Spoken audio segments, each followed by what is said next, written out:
Hello, and welcome to the next installment of looking at how we need a completely new look at the ancient history of the Near East and the chronology and dating that goes with it. My name is Ross Broadstock from the Britain's Hidden History Group, and this presentation is about this fascinating, mysterious era that's been invented, and it's called the Ancient Dark Ages. The idea is this is usually placed towards around about the 1170s BC, that for some reason all these amazing civilizations just suddenly came to a stop. Some people thought it was a cataclysm, some thought it was a breakdown in trade, or natural disasters, all sorts of reasons. People have made whole careers talking about this, and some say it's a combination of events. And the official narrative is that for about 500 to 600 years, absolutely nothing happened in that whole region. It's caused all sorts of problems. There's been despairing archaeologists from Anatolia, for example, saying, "Wow, it's amazing, all this stuff, we've got nothing at all." Even one said even the worms don't seem to have turned the soil for 500 years. And the way you have to think of it backwards, the reason is it's all to do with the dating. None of these people have actually thought, hang on a second, this is ridiculous. You can't have 500 years of just the whole of civilization grinding to a halt and nothing happening at all. No, buildings, no crockery, nothing. We must have the dates wrong.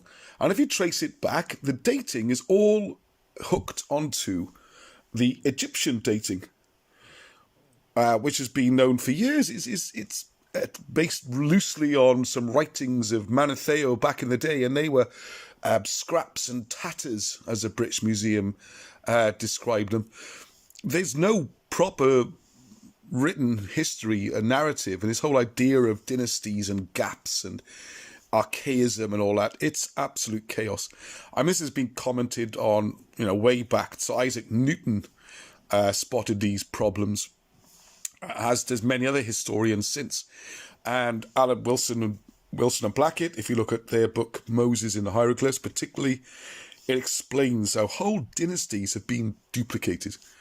A lot of mysteries disappear, where this idea of archaism, for example, where you would have a later dynasty deciding for no apparent reason to suddenly copy the complete lifestyles, dress, art, everything of a dynasty 1,000 years before or 800 years before, which would explain the same stories and pictures being duplicated, whereas in effect it's the same dynasty in two different places. So what you need to do, once you start looking at that dating and you take out this gap of about 550 years, all these things like the mysterious sea people, they disappear, not required. They're perfectly well explained. There is no gap, and everything works. And it all seems to come back to ancient times, where the Greeks were very intent on proving that they had a very ancient civilization and that they were one of the oldest civilizations in the Mediterranean. This is very important to them. And the dates seem to be made to match, which put them out of line with British records, Roman records, Hebrew, Frank. More and more information is coming out of Ethiopia and Anatolia. None of them match, but for some reason, the Egyptian history is sacrosanct, even though it's a mess. So everything gets hooked onto those dates. So if you find something similar in a place to something you can date in Egypt, you then apply the Egyptian date. So of course this creates massive problems when the dates are wrong by so many years. So what I'm going to do here is something about this introduction to the subject, which is from Wilson and Blackett, The Trojan War of 650 BC. On page 18, I'm going to jump around slightly and just to stick to one point. And this talks about the 550-year Greek gap, as they call it. So I'm reading out from the book. There is an extraordinary timidity amongst the university community when they are confronted with the obvious fallacies and clear inventions in the Greek accounts of ancient history. The plain fact is that around 350 BC to 200 AD, a series of hugely incorrect theories were established and which have never ever been seriously challenged or properly questioned. We are told that the priest Manetho wrote a history of Egypt around 225 BC, and that this forms the basis of convoluted ancient Egyptian historical chronology. Well, Manetho was purportedly writing about events with beginnings variously dated at 4490 BC and 3150 BC, several millennia before his time, and with no possibility of checks being made on the validity of Manetho's assertions. The writer becomes critical when we take into account the fact that this history written by Manetho no longer exists, and there is no record of it existing for at least 1,650 years. It can and it does get worse, as Flavius Josephus was apparently quoting from Manetho's history, or a copy of that history, around 80 AD, some 305 years after it was allegedly written, and the format of Egyptian history laid out by Josephus bears no resemblance to the current accepted scheme.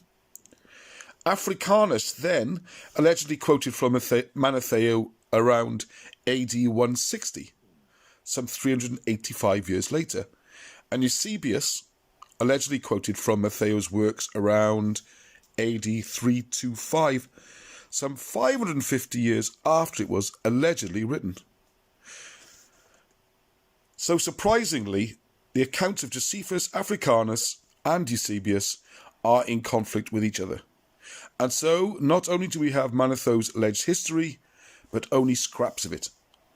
And these surviving alleged remnants, which date around 400 to 550 years after Manetho's time, then contradict each other.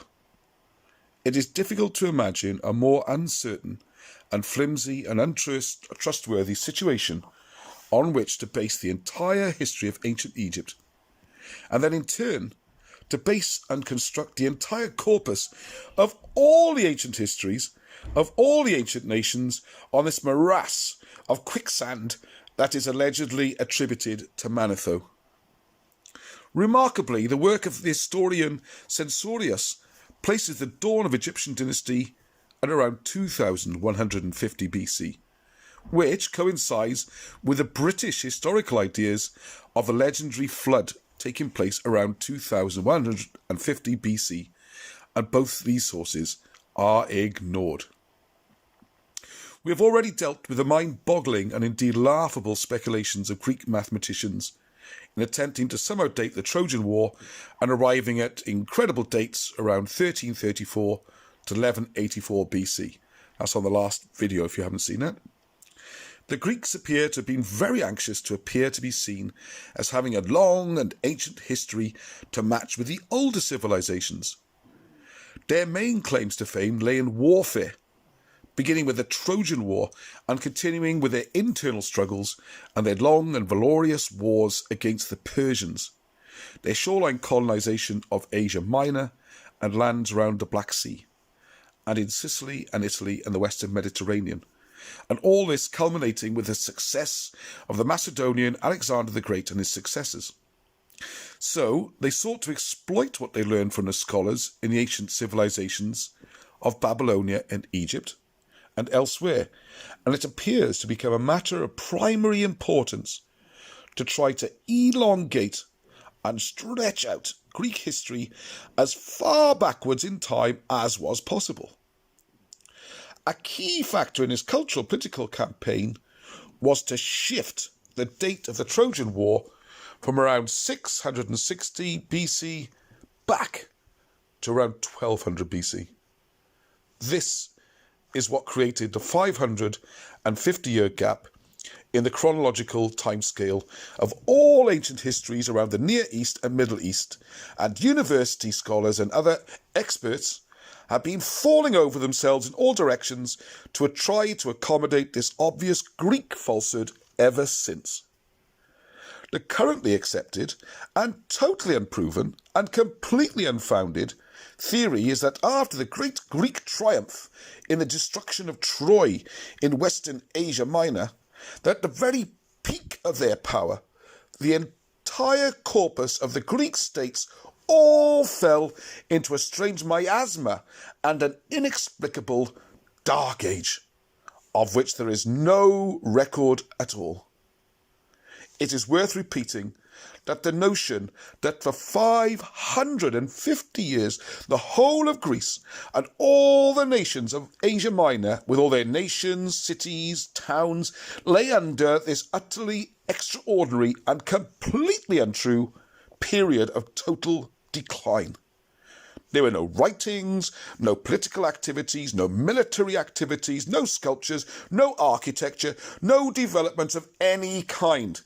In fact, nothing whatsoever for 550 years.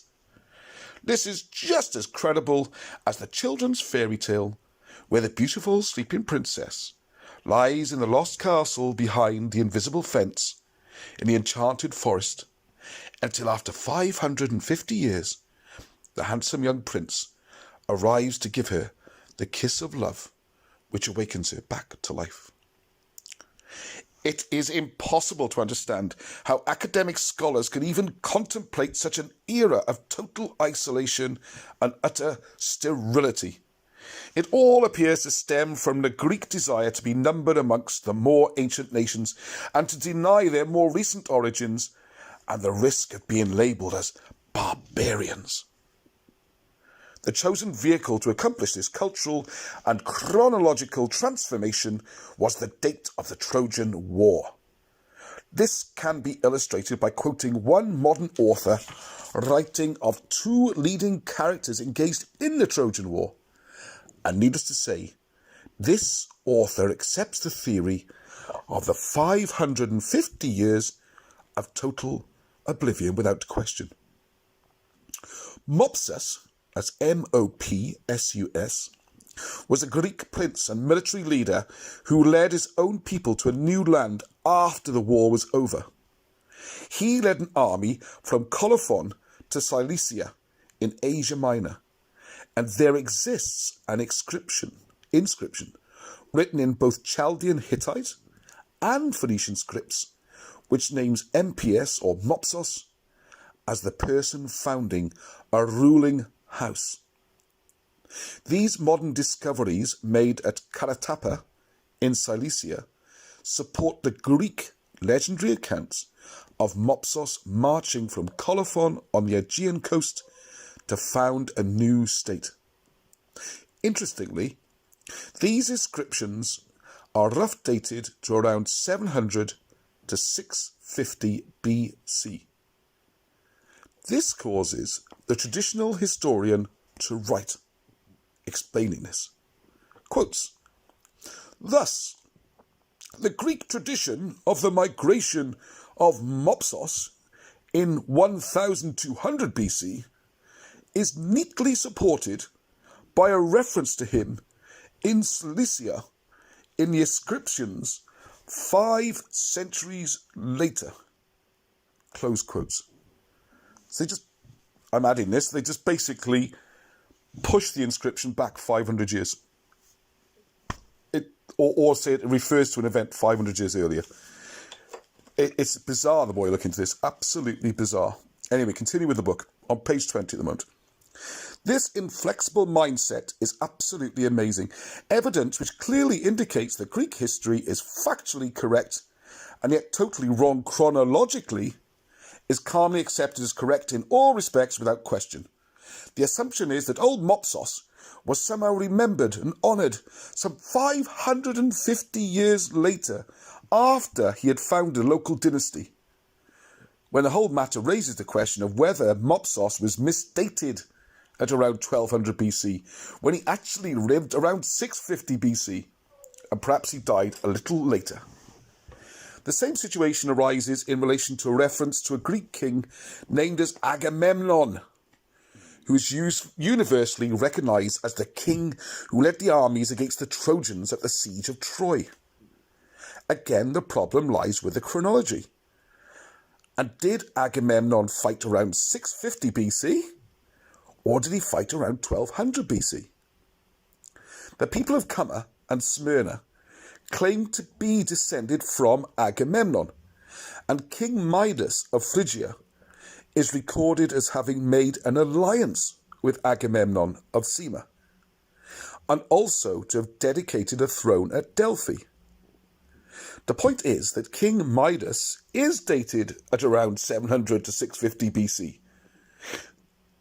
and this then serves to date Agamemnon associated with Cumma. This again brings matters to the realm of fairy tales. This is what we're presented with. Two separate Agamemnons, one living around 1200 BC and the other living around 650 BC. Surely these matters need investigation. A merchant of the city of Cumma, called Midocritus, meaning approved by Midas, imported tin from the Tin Island in the west, which appears to indicate Britain. As the city of Cumma, assisted by Chalcis, was actively founding its satellite colony, also known as Cuma, the first Greek western colony at the site of New Cumma, that is the Cumae of Virgil and Cuma in Greek, in the Bay of Naples in Italy around 700 BC, this may be relevant. Chalcis was famous as a metalworking city and was referred to by some as the Bronze Town. And bronze cannot be made without tin. Everything about this episode points towards a trade agreement between Agamemnon and Midas.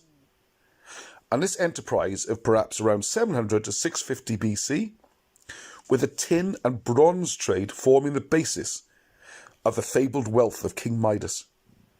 Doubtless, Agamemnon obtained his share of the profits from these trading ventures. So, do we have one Mopsos or two Mopsos? Or a strange 550-year-old remembrance of one Mopsos who lived in 1200 BC as another Mopsos of around 650 BC? Do we have one untraceable Agamemnon of around 1200 BC? Or do we have two Agamemnons? Or do we just have one Agamemnon of around 700 to 650 BC? This is only the beginning of a series of Trojan War dual personages.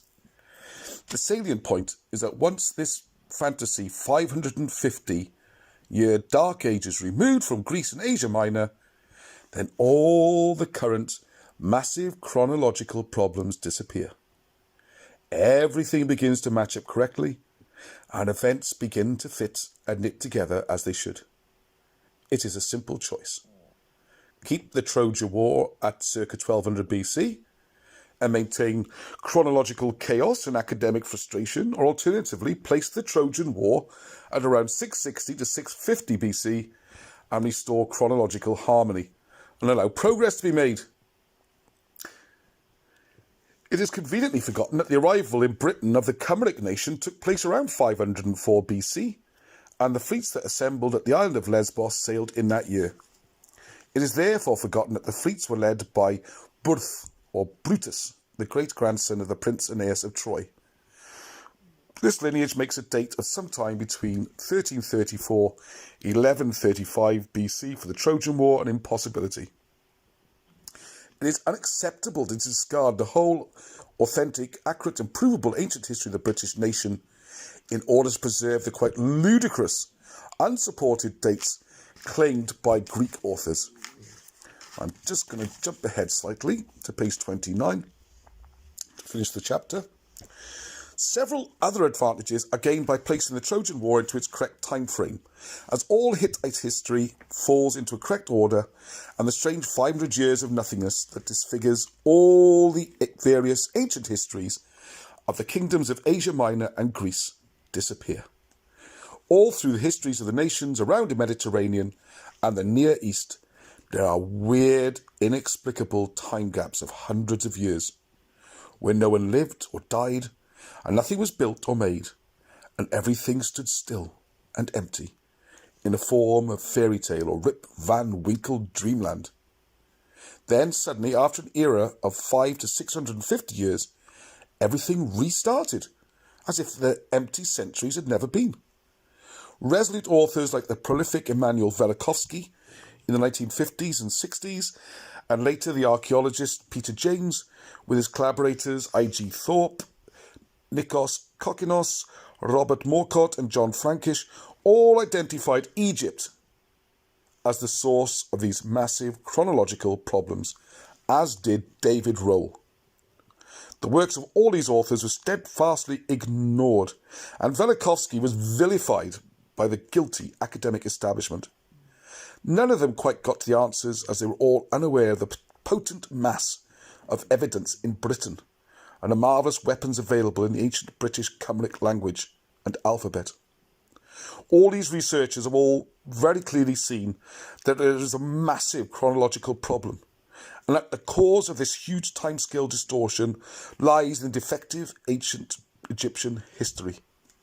The academic establishment has compounded the problem of adopting a clearly incorrect synthetic model of imaginary Egyptian ancient history by attempting to conceal their adherence to a defective historical scenario, by conspiring to defraud the public who pay for the universities and museums, by distorting the radiocarbon-14 laboratory test results with an unsupported formula of divide the result by 80 and then multiply the new figure by 100. It's cooking the books.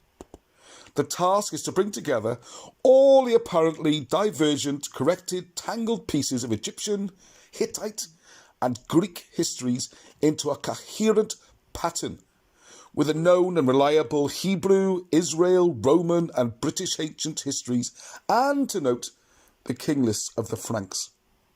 The task does not begin in Troy, but in distant places, elsewhere on the roads that lead to Troy, in circa 650 BC.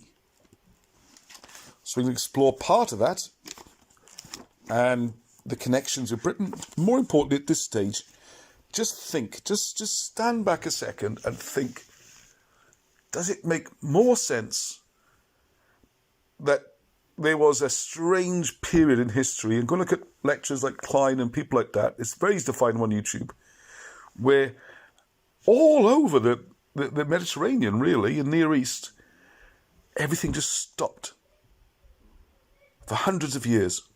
Just stopped. You can't find any evidence, pots, nothing, complete absence of everything. Or is it more likely that the very fragmentary evidence that is available for Egyptian history was put together incorrectly and needs a serious re-evaluation? Please leave your comments, let me know what you think, and more coming up soon. Until the next time, Hevuch.